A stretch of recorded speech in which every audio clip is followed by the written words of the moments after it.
Hey everybody, it's me as always, your host Gambit896, and I'm back with another video for you guys.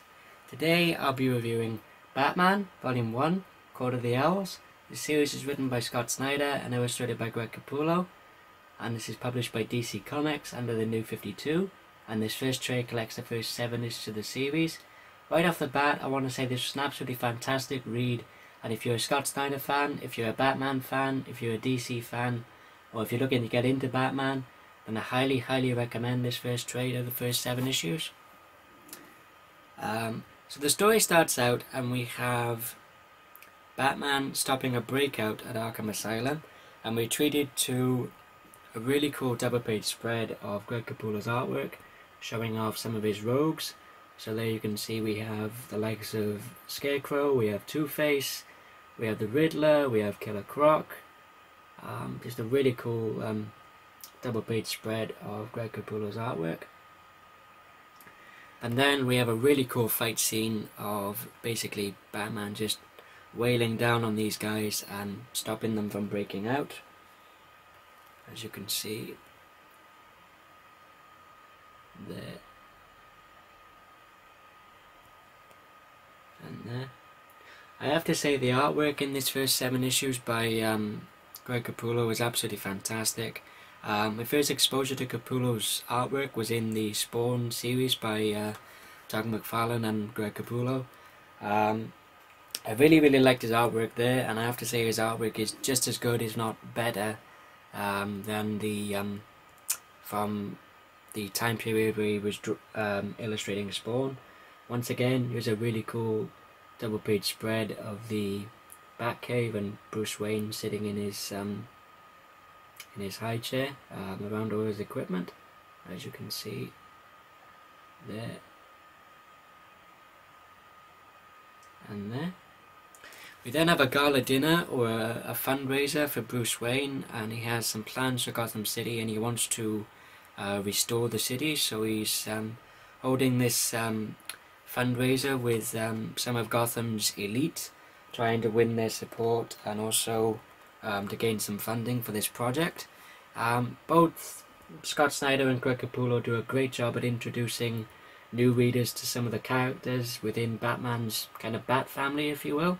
We have Dick Grayson, who is the protege of Batman or Bruce Wayne or Nightwing.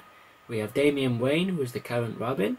And we have Tim Drake, who is Red Robin and a member of the Teen Titans under the New 52. We also have the character of Alfred Pennyworth, who is Bruce Wayne's longtime sort of surrogate father figure and a butler to the Wayne family, who became sort of Bruce's surrogate father figure after the events of Bruce Wayne's childhood, where his parents, Thomas and Martha Wayne, were gunned down in Crime Alley right in front of him. We're also introduced to the character of Lincoln Marsh, who's running to be the next mayor of Gotham and is wanting to help Bruce with his fundraising and also get Bruce Wayne's endorsement and his vote in his mayoral campaign. We then have Bruce Wayne attending a crime scene with the detective Harvey Bullock of the Gotham Police Department, and as you can see, this John Doe that they are examining the crime scene of has been murdered quite grisly. So Batman sets out how to find out how this individual was murdered. Also, the original series covers by Greg Capullo are also really cool. Here's the cover to issue 2, as you can see there. I have to say the action scenes and the fight scenes in this are really well done.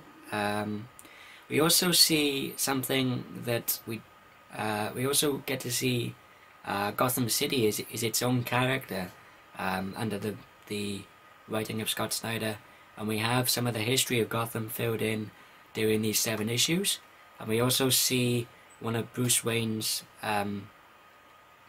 ancestors, or his great-great-grandfather, Allan Wayne, and how he factors into the history of Gotham. And we also see something that we seldom see, or I've seldom seen in the shorter number of Batman stories that I've read thus far. We actually see Batman as the detective. And as many people know, longtime fans of Batman know him as the world's greatest detective. So we see Batman implementing all of this different technology to his advantage to try and figure out how the John Doe that he discovered in the crime scene with Harvey Bullock and how he was murdered.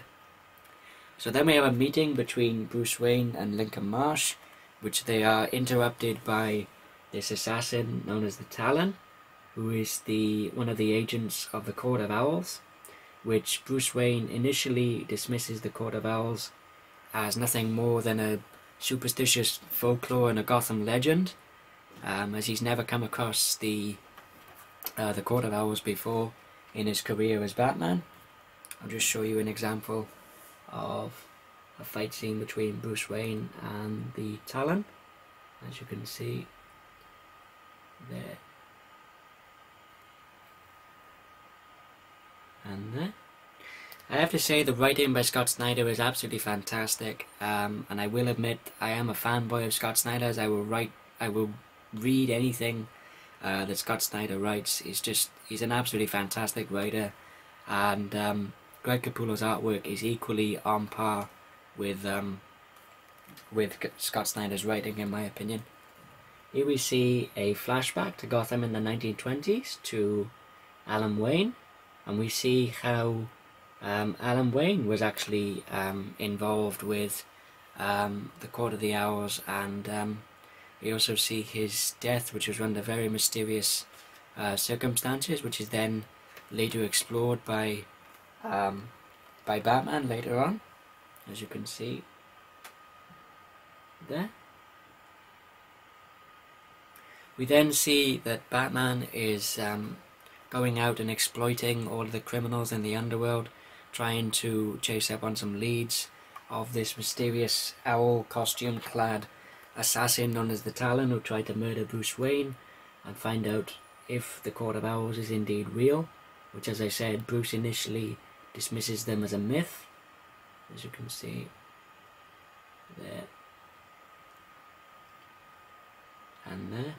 I haven't read a lot of Batman stories, admittedly. I've read, or I own, copies of Year One by Frank Miller and David Mazzucchelli, The Dark Knight Returns by Frank Miller and Klaus Jensen,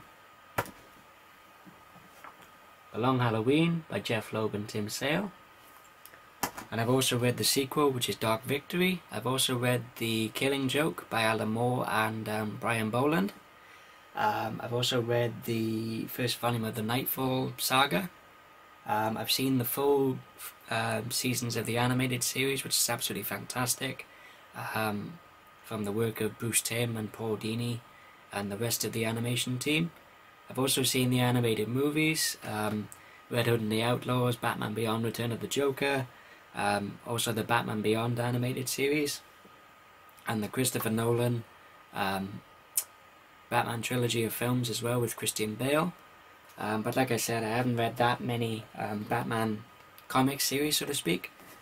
Once again, here we see Batman as the detective trying to figure out, as I said, if the Court of Owls is indeed real. And he does come across some discoveries that do seem to affirm this belief that the Court of Owls is indeed real. As you can see there, he's discovered one of the Talon's sets of armor and various weapons. And then we have a really cool action scene with Bruce Wayne trying to escape a tripwire which has gone off in the building, as you can see there and there. Like I said, I'll read anything that Scott Snyder writes. I mean, his work on American Vampire over at DC Vertigo is absolutely fantastic. And if you haven't checked out American Vampire and you're a fan of horror or vampires or Scott Snyder in general, or just Vertigo comics as a whole, definitely recommend you check out American Vampire. And also his Scott Snyder, his Swamp Thing run under the DC New 52 This is the first trade of the first 7 issues. Once again, absolutely fantastic series. Highly recommended.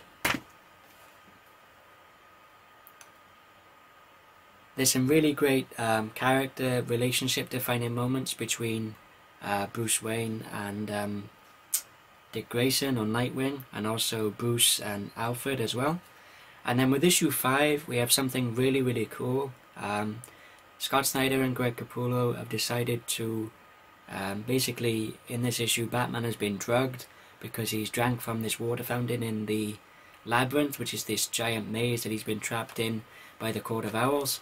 And as a result of this drug and his also sheer exhaustion, he's becoming delusional and going pretty much stark crazy, as you can see. And this is reflected in the usage of the panels and the pages done by Greg Capullo. And also the writing by Scott Snyder of Bruce Wayne trying to find a way out of the labyrinth and defeat this enemy of the Court of the Owls, as you can see there. And as you're reading it, you're becoming quite delusional along with Batman, and you sort of really just going through the pages frantically, just trying to, you know, figure out how is he going to get out of this situation. I mean, the pages go from being on their side to upside down, as you can see there. Like I said, that was just a really cool, intense story moment on the part of Greg Capullo and Scott Snyder. There's also a really brutal action scene with Bruce Wayne being just brutally beaten by this Talon under the direction of the court, as you can see there and there. There's a really just an awesome, like, just geek out fanboy moment when there's a moment in Bruce's inner monologue where he's saying, "I need to stop them, this is enough," and he just jumps up, "Enough!" and he just beats the living hell out of the Talon that's been beaten down on him under the direction of the court, as you can see there and there. Let me just turn over my notes page 1 second. So yeah, that was just a really great story moment, and also, like I said, a really just a cool scene of Batman bringing the pain to this Talon, as you can see there and there. We also have the introduction of the secondary character of Harper Row, which I'll show you in a second.